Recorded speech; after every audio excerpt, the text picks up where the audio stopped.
watwigije muri kiliziya natwe tuzagukorera.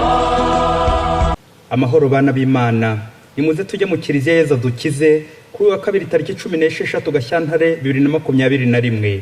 Isomo rya mbere niryo mu gitabo cy'intangiriro umutwe wa 6 umurongo wa 5 kugeza ku wa 8 n'umutwe wa 7 umurongo wa 1 kugeza ku wa 5 n'umurongo wa 10. Uhoraho arareba asanga ububi bw'abantu bwakwiriye ku isi, ibitekerezo by'umutima wabo nta bindi bitari ubugizi bwa nabi. Uhoraho yicuza kuba yarashyize umuntu ku isi maze arababara mu mutima we, niko kuvuga ati ngiye gutsemba ku isi abantu naremye, kandi hamwe nabo nzatsemba amatungo n'ibikoko ndetse n'ibiguruka mu kirere, kuko nicuza icyatumye mbirema. Nowa ariko agira ubutoni mu maso y'Uhoraho. Uhoraho abwira Nowa ati injira mu bwato wowe n'inzu yawe yose, kuko mu bantu b'iki gihe nasanze intungane mu maso yanjye ari wowe gusa. Mu nyamaswa zose zitazira uzafate indwi za buri gitsina, ingabo n'ingore, naho mu zizira uzafate ebyiri, ingabo n'ingore. No mu nyoni zo mu kirere uzafate indwi za buri gitsina, ingabo n'ingore, naho mu nyoni zo mu kirere uzafate indwi za buri gitsina, ingabo n'ingore, kugira ngo ubwoko bwazo bwoye kuzacika ku isi. Impamvu nuko hasigaye iminsi 7 nkagusha imvura ku isi, mu minsi 40 n'amajoro 40 nkazatsemba ku isi ibifite ubuzima byose naremye. Nowa akora byose uko Uhoraho yari yabimutegetse. Hashize iminsi 7 amazi y'umwuzure akwira ku isi. Iryo ni ijambo ry'Imana. Zaburi ya 29. Uhoraho uha umuryango wawe umugisha wuje amahoro. Amagambo mu ivanjili ntagatifu Yezu Kristu uko yanditswe na Mariko umutwe wa 8 umurongo wa 14 kugeza ku 21. Muri icyo gihe abigishwa bari bibagiye kujyana imigati, maze bakagira umugati umwe gusa mu bwato. Nuko Yezu arabihanangiriza ati murabe maso kandi mwirire umusemburo w'abafarizayi n'umusemburo wa Herodi. Bo rero batangira kujya impaka ngo nta migati bafite. Yezu abimenye arababwira ati kuki mujya impaka ngo nta migati mufite? Ntimurumva kandi ntimurasobanukirwa? Mbese umutima wanyu uracyanangiye? Mufite amaso ntimubone, mukagera n'amatwi ntimwumve? Kandi ntimwibuka igihe manyuriye imigati 5 abantu 5,000 mwahakuye inkangara zingahe zuzuye ibisate? Baramusubiza bati ni 12.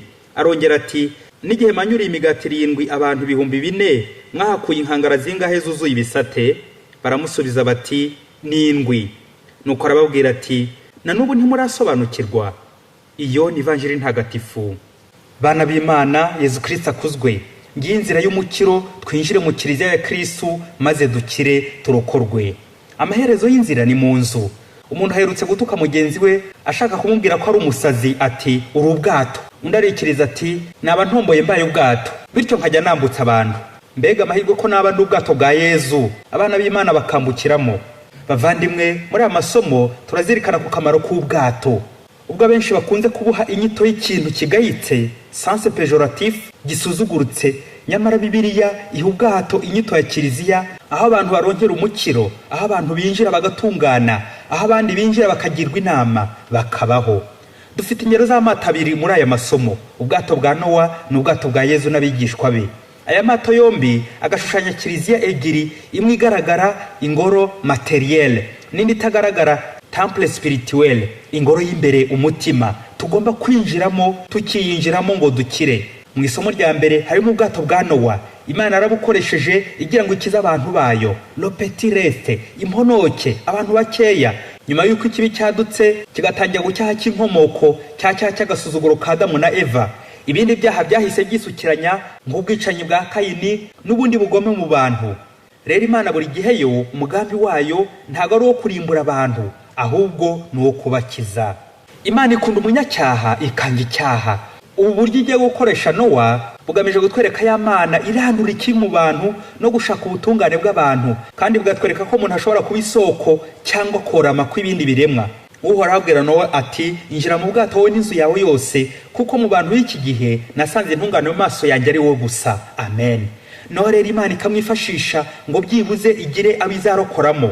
Ngize imponoke, le petit reste, ngo ntabapfira gushira. Ngabo abanyura mu nzira ifunganye itari y'igihogere, abo bagera mu ijuru. Ubwato bwa Nowa bukabushanya kiliziya ya Yezu Kristo, nuko rero uwayigezemo wese aba yakize. En dehors de l'église, point de salut, et en dehors de Jésus, point de salut.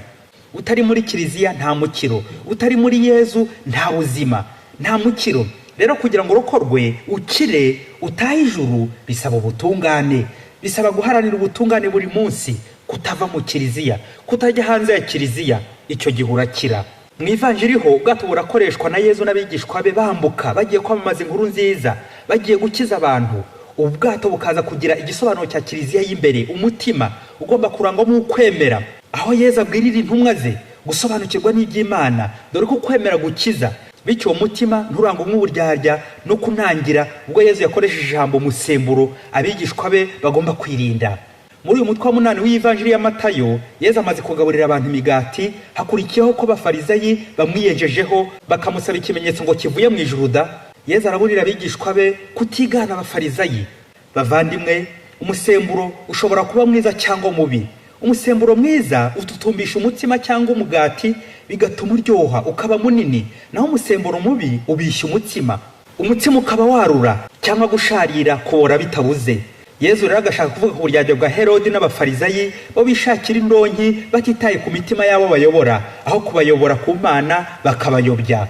Mu gihe abigishwa bari mu bwato hamwe na Yezu, imitima yabo yasigaye mu migati, bibaza uko baza kubaho, biyibajije ko bari kumwe na nyir'ubwite ushobora kubaha iyo migati.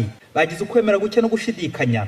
Muri Bibiliya y'Ikinyarwanda, Yezu arababaza ibibazo 7 agira ngo bave ku isoko ry'imigati, blancherie, berekeze ku isoko, Eucharistia, communion. Yezu utanga umugati w'ubuzima. Arashaka ko batamera nk'aho umwana bereka inyenyeri mu kirere, aho kuyireba agakomeza yirebera urutoki ruyimwereka. Baba we, natwe abavandimwe muri ibibazo 7 tugomba gushakira ibisubizo 7, nk'uko umubare 7 mu Giheburayi Zayin uvuga intwaro, intambara y'ubutungane, ikintu cyuzuye ubutungane. Ubwato bwerekeza kuri Yezu, ubundi ugakira. Ese ngewe ndacyari mu kiliziya cyangwa naraguye? Ese ndacyasenga uko bikwiye cyangwa wasanga hari imisemburo y'abafarisayi nakoresheje bigatuma ngira gushidikanya ku Mana, kunangira none nkaba ngiye kurohama? Mu Rwanda hirya kure ya Nyungwe, umufaratiri wari muri stage yarasigaje imyaka 2 ngo ahabwe ubupadiri, agakora neza cyane ibyo padiri mukuru yamweretse, bigashimisha n'abamureraga bakabona ari umuntu mwiza w'intangarugero. Ubwo rero bari bafite gahunda y'isengesho rusange ku mugoroba buri munsi, nuko bagacana amatara kugira ngo babone, nuko umufaratiri na umupadiri bakajya gusengana. Muri iyo minsi rero haje kwaduka impamvu yatumaga abantu batongera kwerekana ku mugaragaro ko bagisengera hamwe, nuko padiri ntiyigera ahagarika na rimwe gahunda y'isengesho, nuko akomeza gusenga, ariko ntiyongera gucana amatara ya kiliziya.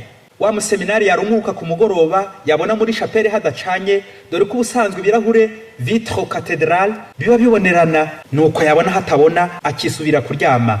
Umwaka urinda ushira atongeye gukandagira muri ya chapelle ngo agiye gusenga, ahubwo akajya hamagara abagenzi be bandi ati, yewe ba padiri ba hano covid yarabakanze yarabahabuye ntibanagisenga, ngo yatangiye guca imanza. Nuko umwaka urangiye wa museminari abaza padiri impamvu batagisenga, ngo baramubihirije bamubuza kwegera Imana. Padiri aramubwira ati, nyamara sindasiba n'umunsi n'umwe muri chapelle kuri gahunda y'isengesho rusange twihaye, la prière communautaire. Umuseminari ati, nabonaga hadacanye nkagira ngo mwatinye covid. Baba we.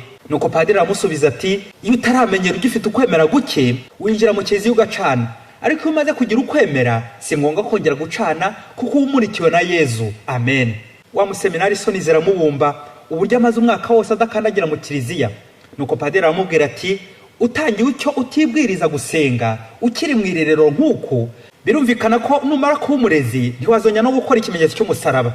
Babyeyi, hari abihaye Imana benshi, abapadiri, abafurere, ababikira, bamwe bajya mu kiliziya kubera ko ari itegeko ry'urugo, abandi bakaba bamara n'umwaka badakandagira aho basengera, ngubwo abandi batagiyeyo nanjye sinjyayo.